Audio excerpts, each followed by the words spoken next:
The Alpine Path, The Story of My Career by Lucy Maud Montgomery. Chapter 4.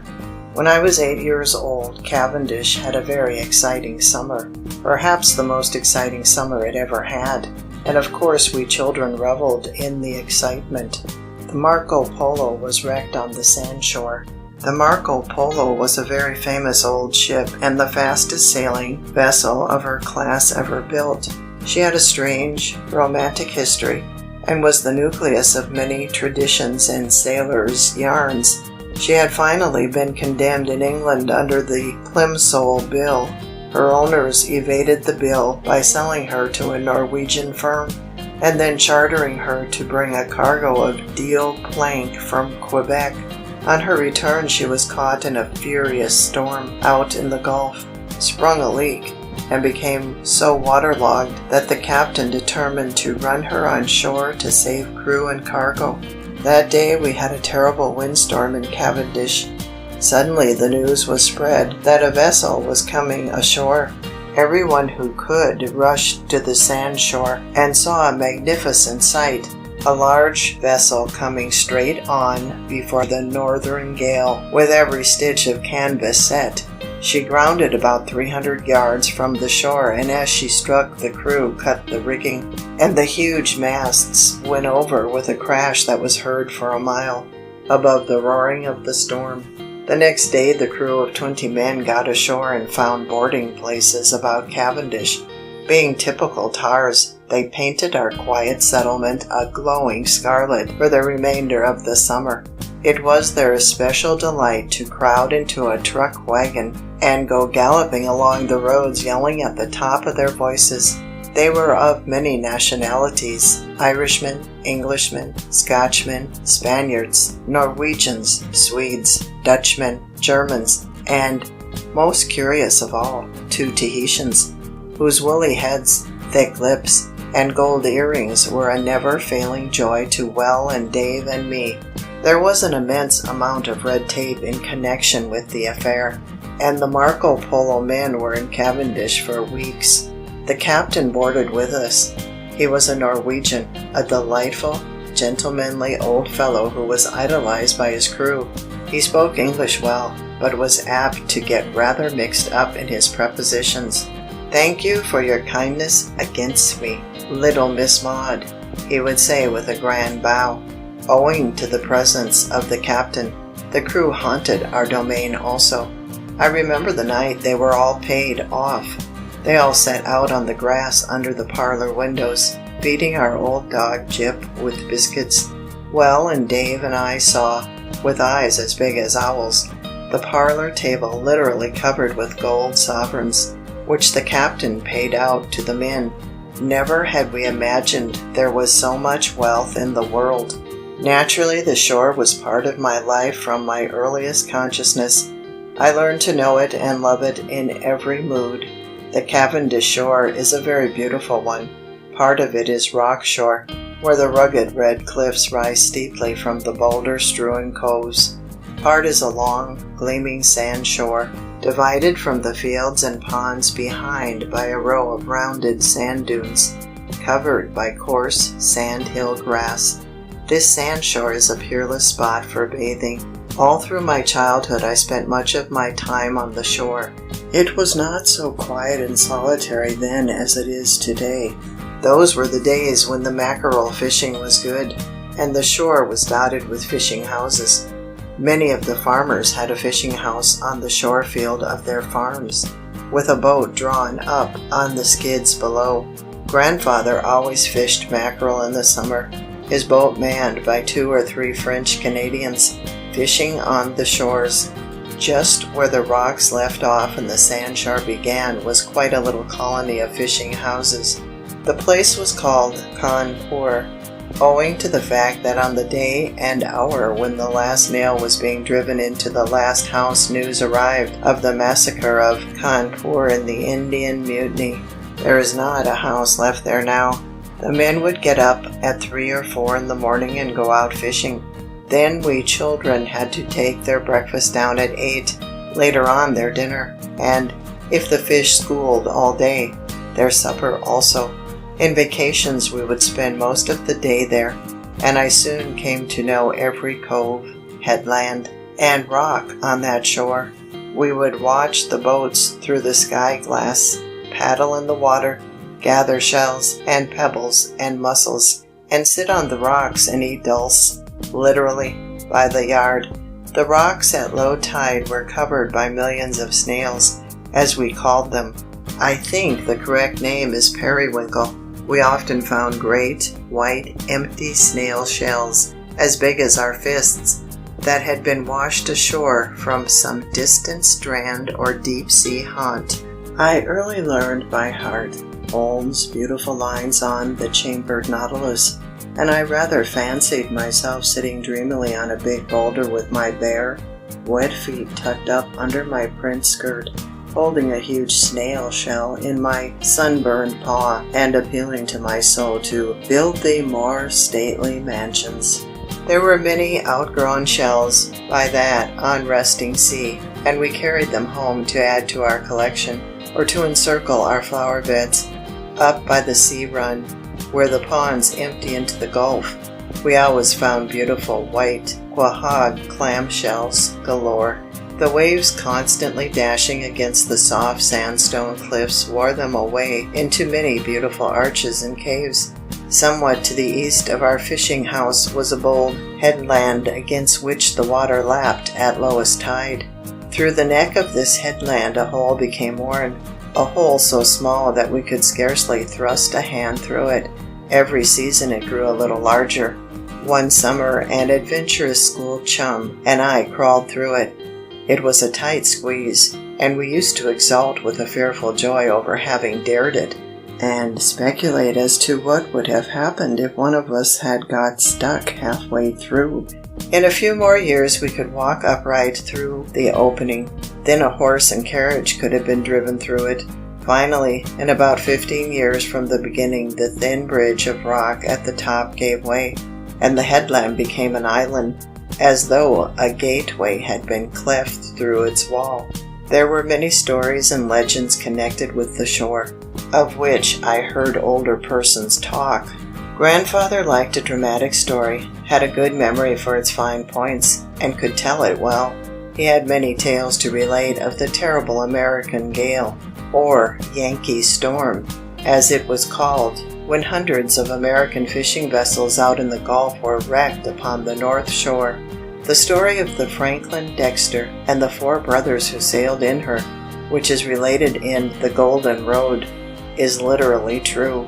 Grandfather was among those who found the bodies, helped to bury them in Cavendish churchyard, helped to take them up when the broken-hearted old father came, and helped to put them on the ill-fated Seth Hall. Then there was the story of Cape Leforce, a bit of tragic, unwritten history harking back to the days when the island of St. John belonged to France. It was sometime in the 1760s. I can never remember dates. The only 2 dates which remain in my memory out of all those so painstakingly learned in school days are that Julius Caesar landed in England 55 BC and the Battle of Waterloo was fought in 1815. France and England were at war. French privateers infested the Gulf, sallying, therefore, to plunder the commerce of the New England colonies. One of these was commanded by a captain named Leforce. One night they anchored off the Cavendish shore, at that time an unnamed, wooded solitude. For some reason the crew came ashore and camped for the night on the headland now known as Cape Leforce. The captain and his mate shared a tent, and endeavored to come to a division of their booty. They quarreled, and it was arranged that they should fight a duel at sunrise.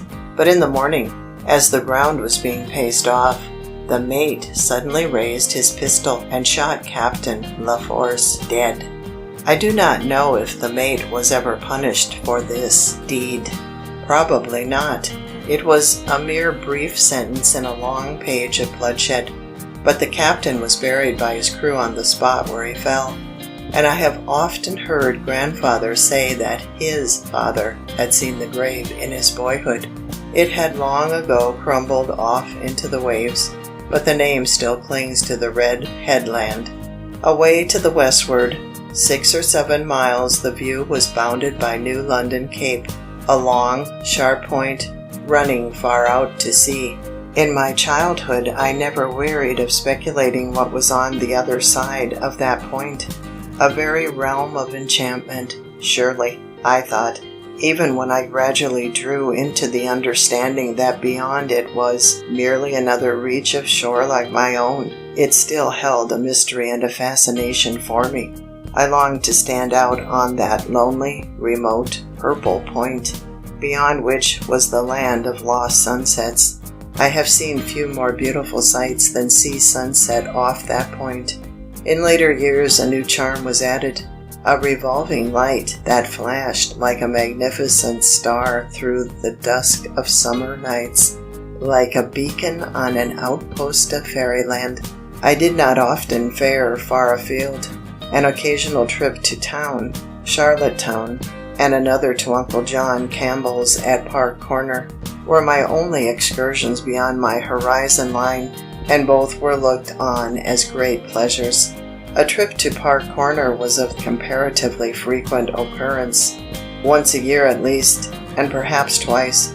A trip to town was a very rare treat, once in 3 years, and loomed up in about the same proportions of novelty, excitement, and delight as a trip to Europe would now, or before the war. It meant a brief sojourn in a wonderful and fascinating place, where everyone was dressed up and could have all the nuts, candies, and oranges they wanted, to say nothing of the exquisite pleasure of looking at all the beautiful things in the shop windows. I remember distinctly my first trip to town at the age of 5.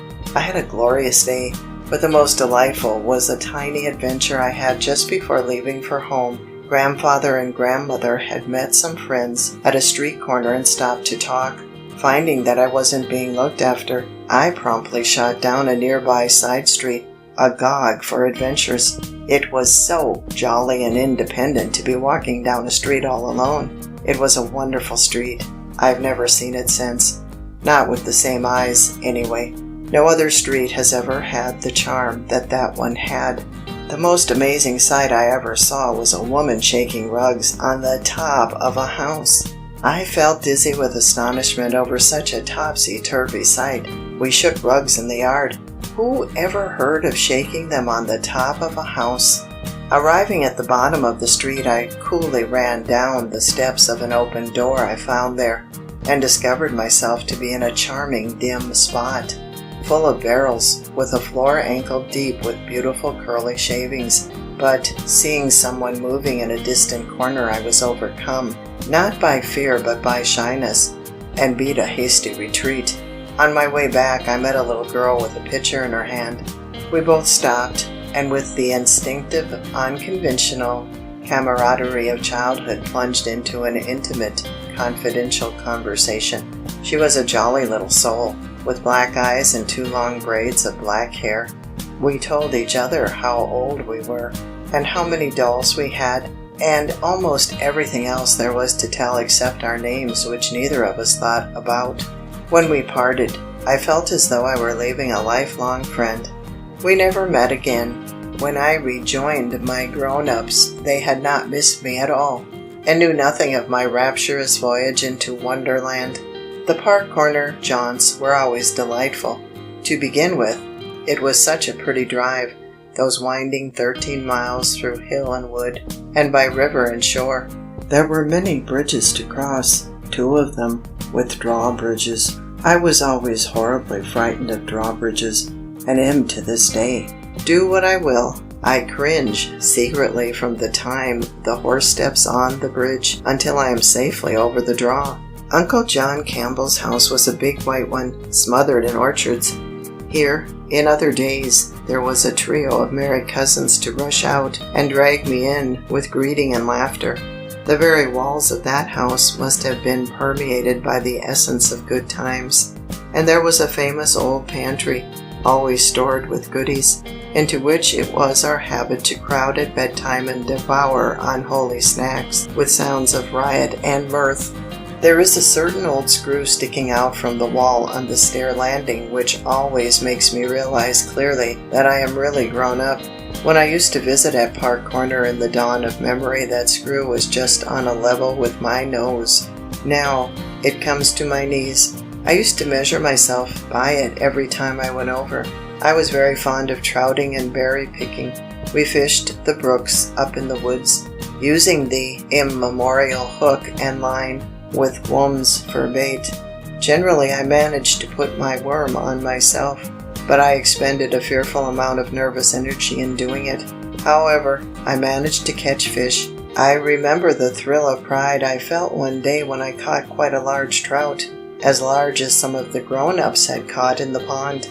Well and Dave were with me, and I felt that I went up 5% in their estimation. A girl could catch a trout like that was not to be altogether despised. We picked berries in the wild lands and fields back of the woods, going to them through wooded lanes fragrant with June bells, threaded with sunshine and shadow, carpeted with mosses, where we saw foxes and rabbits in their native haunts. I have never heard anything sweeter than the whistling of the robins at sunset in the maple woods around those fields. To go through woods with company was very pleasant. To go through them alone was a very different thing. A mile in along the road lived a family who kept a small shop where they sold tea and sugar, and so forth. I was frequently sent in to buy some household supplies, and I shall never forget the agony of terror I used to endure going through those woods. The distance through the woods was not more than 1/4 of a mile, but it seemed endless to me. I cannot tell just what I was afraid of. I knew there was nothing in the wood worse than rabbits, or, as the all-wise grown-ups told me, worse than yourself. It was just the old, primitive fear handed down to me from ancestors who, in the dawn of time, were afraid of the woods with good reason. With me, it was a blind, unreasoning terror, and this was in daylight. To go through those woods after dark was something simply unthinkable. There were persons who did it. A young schoolmaster who boarded with us thought nothing apparently of walking through them at night. In my eyes, he was the greatest hero the world had ever seen. End of chapter 4.